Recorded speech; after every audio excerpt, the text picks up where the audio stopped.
agora a gente vai falar somente sobre o contrato terapêutico. Então, vamos lá. Quais pontos importantes que eu acho que você deve levar em consideração? E aí, se você presta serviço para uma psi, vocês podem conversar de forma conjunta, né? Pensando o que vocês podem fazer para deixar o mais claro possível e que seja uma coisa que não gere dor de cabeça mais para frente, tá? Então, primeiro, dados cadastrais precisam estar no contrato terapêutico. Nome, CPF, CEP, endereço. Aniversário eu gosto de colocar porque é sempre bom, né, o paciente receber ali um parabéns, e aí você consegue colocar na sua agenda para deixar ali salvo os dias de aniversário dos pacientes. E aí, outra coisa que eu acho que é imprescindível, contato de emergência. O psicólogo tem que ter contato de emergência. Número e o que a pessoa é do paciente, né? Parentalidade, acho que é alguma coisa assim. Mas qual é a conexão com o paciente? Normalmente, também pedir mais de um contato de emergência, porque vai que o contato de emergência não atenda, né?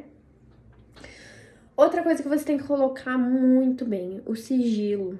Vai ali no código de ética, vê até se você quiser colocar bem o artigo do código de ética, eu acho que é muito válido de colocar, para que não fique um ruído na comunicação e principalmente se esse contrato for para contrato de adolescente, tá? Essa parte de adolescente até nessas informações, né, tem que colocar do responsável e do paciente. O acordo do pagamento. Coloca exatamente o valor, qual dia que vai ser o pagamento ou qual periodicidade vai ser o pagamento. Então, se você faz pacote de 4 em 4 sessões, né, qual a frequência que vai ser isso. A cobrança, você pode também fazer, por exemplo, vai ser por Pix na tal chave. Ou então, fazer cobrança por boleto. Você fazer cobrança por cartão de crédito, fazer cobrança por link de pagamento, né? Então, tem vários outros. Boleto, eu acho uma cobrança muito interessante. Por quê? Os juros e a multa do boleto, eles geram automaticamente. Então, se o paciente esquece de pagar, ele vai ali ter um juros e uma multa. E aí faz com que ele pague os próximos boletos no dia certo, porque ele não vai querer pagar juros e multa, né?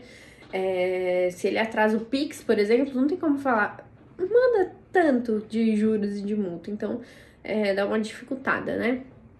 Ou então dá pra cobrar no próximo pagamento, enfim. Mas eu acho que o boleto é uma forma muito legal de fazer essa cobrança. E aí você sabe que você vai receber também ali numa data certa.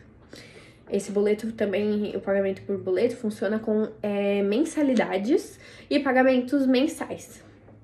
Então, é de você pensar aí.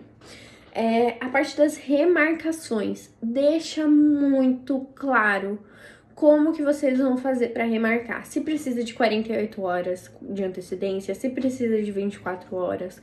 Quais serão os casos que vão ser considerados remarcações depois dessas 24 horas? Então, por exemplo, acidentes, emergências médicas, sabe? Assim, muito cuidado para pôr emergências médicas também, porque dependendo do paciente pode falar, mas eu fui numa consulta, é uma emergência médica. Eu sempre coloco palavras muito fortes, então assim, acidentes e desastres. Consulta médica não é um acidente nem um desastre, dependendo, né? Eu não sei se a pessoa foi, sei lá, atropelada, ela foi no PA fazer uma avaliação, aí sim um acidente e desastre, mas vocês entenderam.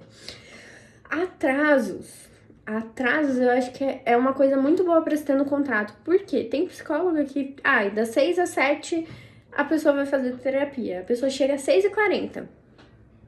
E aí? O que dá pra fazer é colocar 15 minutos de tolerância, sabe? E aí, ou então 10 minutos de tolerância, aqui 10 eu acho também um pouco rígido. 15 minutos, eu acho que é um tempo bom, porque assim, se passar disso, não vai ser uma sessão produtiva, né? E se a pessoa falta, eu acho sim que a falta deve ser cobrada, porque primeiro que ela não avisou, você ficou lá esperando, então seria um tempo que ou você poderia estar fazendo outra coisa, ou você poderia ter colocado um outro paciente ali na agenda.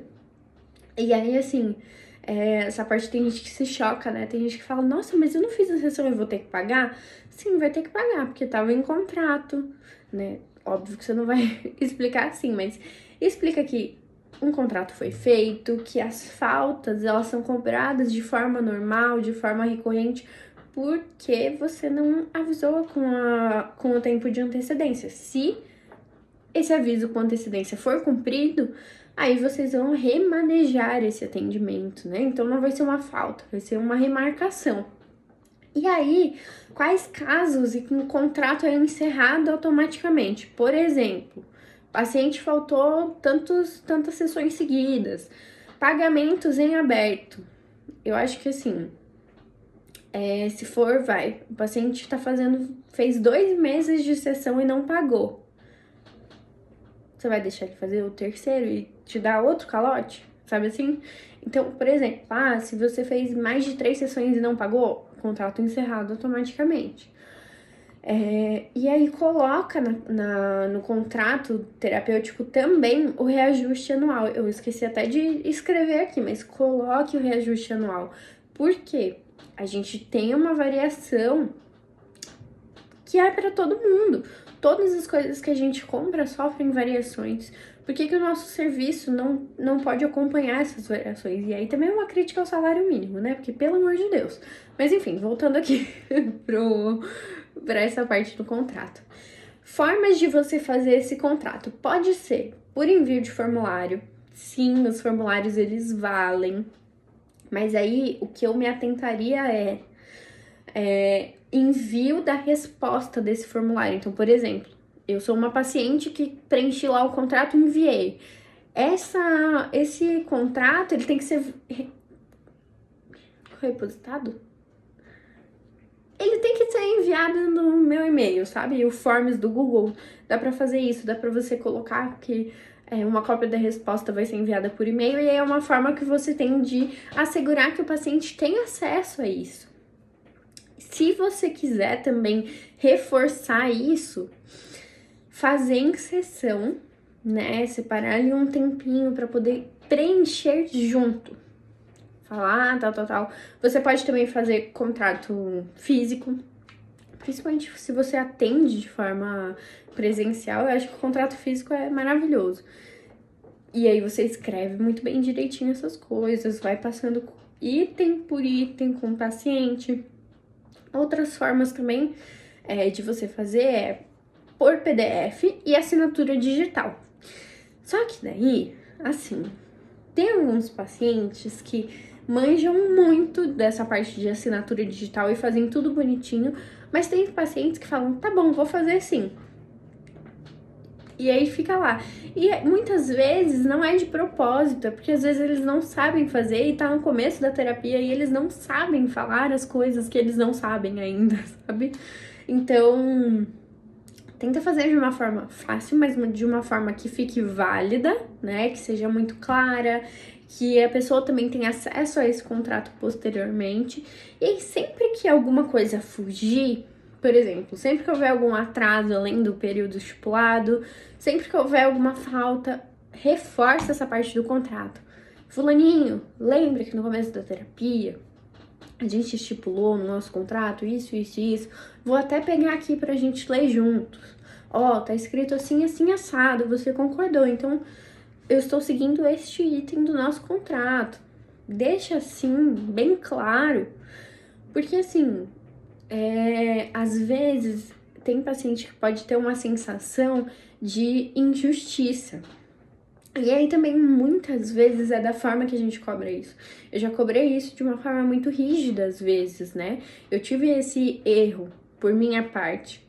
E aí é da gente ter essa sensibilidade ao contexto, de pensar, tá bom, deixa eu me pôr no lugar dessa pessoa aqui. E o que aconteceu pra ele faltar? Aconteceu, não sei, ele foi fazer alguma coisa e ficou no trânsito e esqueceu de avisar, ou então esqueceu que teve terapia. Sim, eu entendo, fulaninho de tal, que você esqueceu, que aconteceu isso com você. Ou então, até dependendo do caso, sinto muito que isso tenha acontecido com você, mas eu estou seguindo uma parte do nosso contrato. Como que ficaria isso para você? Então, até ver qual o impacto disso no paciente, porque muitas vezes também, quando a gente tem algum atrito no contrato, né, alguma cláusula ali que a gente tem que colocar em prática, a forma como o paciente vai reagir, muitas vezes é a mesma forma que ele reage em outros contextos. Então, por exemplo, paciente que atrasou o pagamento, você vai mandar uma mensagem, né, de lembrete do pagamento, para que quando ele tiver disponibilidade, para ele enviar o comprovante. Tem paciente que vai falar, nossa, muito obrigada, tinha esquecido mesmo. Mas tem paciente que vai se sentir cobrado no sentido de, ela acha que eu não vou pagar? Ela acha que eu sou caloteiro? Ela acha que, sabe? Então, assim, tudo é uma, é uma pista pra gente conseguir entender mais o caso. E aí, essa é a parte boa de ter pessoas da psicologia fazendo isso, porque daí vocês vão poder se conversar, né? Até pacientes, por exemplo, pacientes que mandam muito áudio, que conversam muito com a pessoa que tá fazendo ali esse serviço de agendamento, de remarcação. Ou então pacientes mais introvertidos, pacientes que às vezes você errou uma nota e ele tem muita dificuldade de falar que tem um erro ali, que ele precisa que esse erro seja arrumado, porque senão ele não consegue o reembolso do convênio. Pacientes que têm dificuldade em impor limites. E aí você manda os horários de sugestão e ele manda, posso qualquer horário. Ele sempre pode qualquer horário. Você manda qualquer sugestão de horário, ele tá entrando. Então, assim, vão ser pistas muito importantes para a formulação de caso, para os atendimentos. Então, essa parte ai, até bati aqui. Essa parte de ter alguém que é da psicologia fazendo isso, também, além de ajudar a psicóloga, também ajuda a estudante para poder ir pegando essas miudezas que acontecem e que significam muito, que tem muita coisa por trás. Mas, enfim, a próxima aula é uma aula muito importante que eu vou falar sobre pessoa física, pessoa jurídica e impostos. Então, até o próximo vídeo.